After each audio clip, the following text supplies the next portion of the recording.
তুমি আসবে বলেই আকাশ মেঘলা, বৃষ্টি এখনো হয়নি। তুমি আসবে বলেই কৃষ্ণ চূড়ার ফুলগুলো ঝরে যায়নি। তুমি আসবে বলেই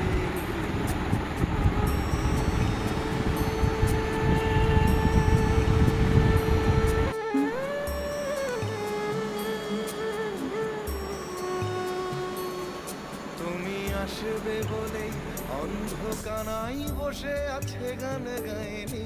তুমি আসবে বলে অন্ধকানাই বসে আছে গান গায়নি। তুমি আসবে বলেই চৌরাস্তার পুলিশটা ঘুষ খায়নি। তুমি আসবে বলেই